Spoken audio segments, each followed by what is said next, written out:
Way back in 2012, when we set up a planning group, there was a lot of call from the local residents to change the housing tenure. Our main objective was to give more people choice when it comes to housing.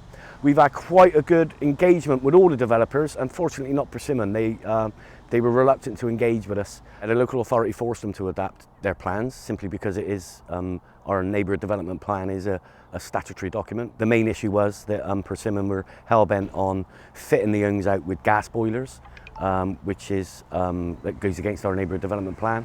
They reluctantly agreed to put in air source heat pumps instead of gas boilers. They're building 72 open market homes with a percentage of those being affordable.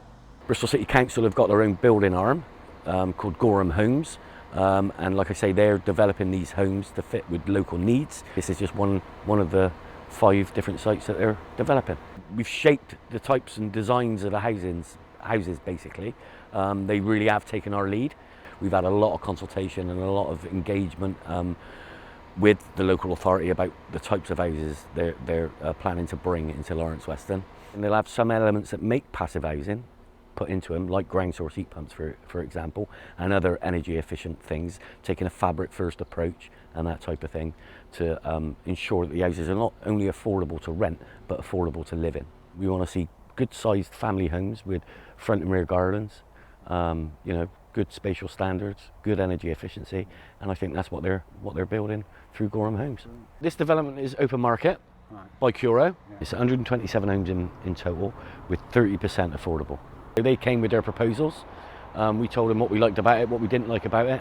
Don't get me wrong, we didn't get everything we wanted, but through compromise and negotiation, I think we've improved the site dramatically as to what was first offered. Energy efficiencies, the positioning of the homes, the integration of affordable alongside private, bedroom sizes, the sizes of the garden, downstairs toilets, ground source heat pumps obviously.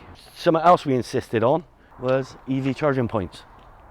This is another development for Curo, so the profits being generated from the open market houses at the first one we saw is going to pay for the affordable homes being built here.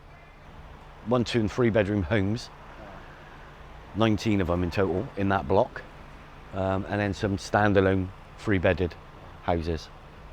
We were successful in being awarded 18 months development money to work with our local residents to kind of work out what we can do individually and collectively to reduce our carbon footprints. And now we've just been told we've been successful in phase 2 money, which will give us 3 years money to deliver the plan. So the key priorities that we are picking out, number 1 is public transport. We have really low car and van ownership, so people are relying on public transport.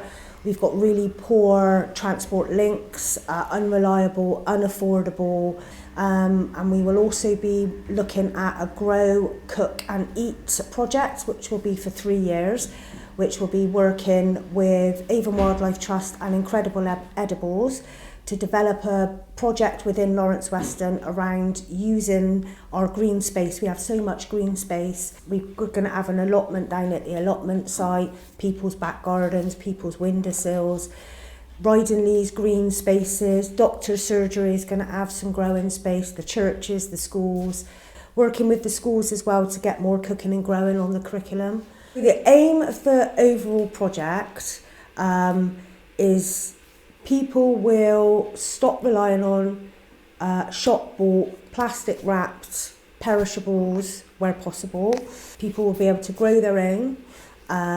They will be able to cook more efficiently. So this is about reducing your energy within your kitchen. So batch cooking, slow cooker cooking, making foods that you don't need to buy in shop, like breads and things like that.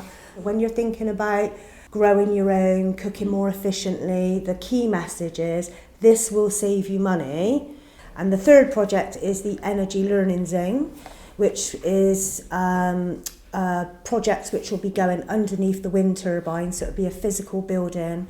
People will be able to train to become solar panel engineers, car charging point engineers, but there will be vocational training as well.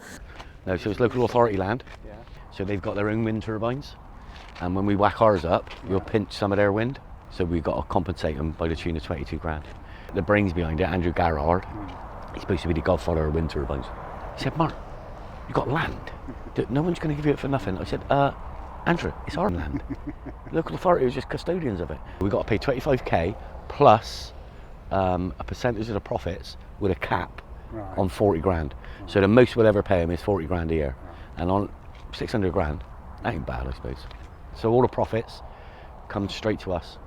And if we're not about, it's got to go to another community-based organisation with the same mission statement. This started because when we first started, we said enough's enough, so we don't want to see any more assets being stripped out of our local area and us getting nothing. This group come along, Bristol Energy Cooperative, and they wanted to build a solar farm on some of our green fields.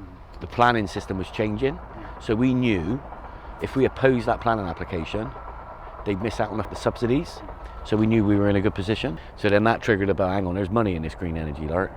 And then me and Roger were sat in a pub one night and Roger said we ought to build our own wind turbine. And before you know it, it'll be up in March, but it'll be commercially operational in May. I think our biggest achievement is the wind turbine. That will more than pay for Ambition Lawrence Weston to become sustainable. We could go on forever and ever. Well, literally, us won't, but...